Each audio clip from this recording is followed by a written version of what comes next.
राजस्थान विधानसभा चुनाव को लेकर चर्चा हर तरफ है कि कांग्रेस पार्टी आखिर किसको मुख्य चेहरा बनाएगी। वैसे तो अपनी प्रेस कॉन्फ्रेंस और तमाम बैठकों के बाद ये साफ कर चुकी है कि कभी भी कांग्रेस पार्टी किसी मुख्य चेहरे के साथ नहीं बल्कि पूरे पार्टी के साथ चुनाव लड़ती है। चुनाव जीत जाने के बाद विधायकों पर छोड़ दिया जाता है कि कौन मुख्यमंत्री बने और कौन नहीं। तो ये फैसला तो आने वाले वक्त में होगा, लेकिन सचिन पायलट को लेकर चर्चा है कि राजस्थान की सत्ता में सचिन पायलट का एक विधायक के रूप में ही चुनावी मैदान में उतरेंगे या फिर पार्टी उन्हें कुछ बड़ी जिम्मेदारियां देती नजर आएंगी। चुनाव समिति में उनको आगे किया जाएगा क्योंकि वो आय करना बनता भी है कांग्रेस पार्टी का। लेकिन पिछली बार जब कांग्रेस की सरकार बनी थी तो सचिन पायलट प्रदेश अध्यक्ष पद पर थे। उन्होंने कड़ी मेहनत करके कांग्रेस को 21 से 100 सीटों तक का सफर तय कराया था।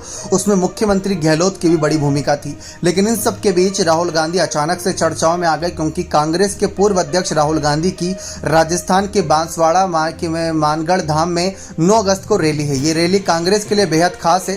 गांधी राजस्थान में किसी रैली को संबोधित करेंगे जो पूरी तरह से चुनावी होगी, पार्टी को ध्यान में रखकर होगी। वहां पर सभी नेताओं को एक साथ एकजुट भी दिखाना होगा क्योंकि यहीं से चुनावी शंखनाद की तैयारी है। इसी के लिए पूरी तैयारी की जा चुकी है।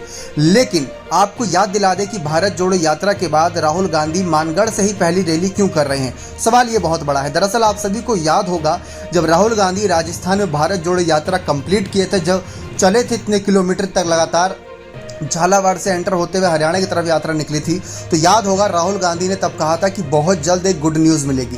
क्या वो गुड न्यूज़ सचिन पायलट को लेकर है? क्या सचिन पायलट अभी हाल ही में कुछ बयान देते नजर आए थे तो उन्होंने कहा था कि मैं बड़े से बड़े पदों पर रहा हूँ, मैं सांसद रहा हूँ, विधायक रहा हूँ, मंत्री रहा हूँ, डिप्टी सीएम रहा हूँ, लेकिन काम करने में सबसे ज़्यादा मज़ा मुझे प्रदेश अध्यक्ष पर आया था।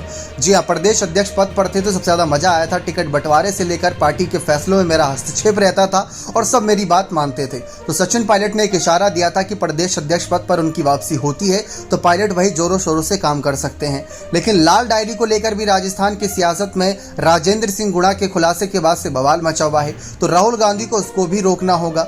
लेकिन कुछ बड़ी घोषणाएं और हाल फिलहाल में हो सकती हैं। लेकिन दूसरी तरफ सबकी नजर इसी बात पर बनी है कि राहुल की मानगढ़ की ये रैली क्या कुछ रंग लाएगी, क्या यहाँ पर सभी नेता एक मंच पर नजर आएंगे या फिर कुछ मनमुटाव नजर आएगा। खासकर पायलट पर सबकी नजरें रहेंगी कि राहुल गांधी, सचिन पायलट और अशोक गहलोत को लेकर क्या कुछ रणनीतियों को लेकर ऐलान करते हैं। क्या आपको लगता है कि राहुल गांधी ये कड़ा कदम उठाएंगे कि पायलट को आगे किया जाए? क्योंकि डिप्टी सीएम का जो पद खाली है उस पर गोविंद सिंह डोटासरा को बैठाने की बात हो रही थी और पायलट को दोबारा प्रदेश अध्यक्ष बनाने की। बाकी आप अपने राय इस मसले पर कमेंट सेक्शन में जरूर रखिएगा। बहुत बहुत धन्यवाद।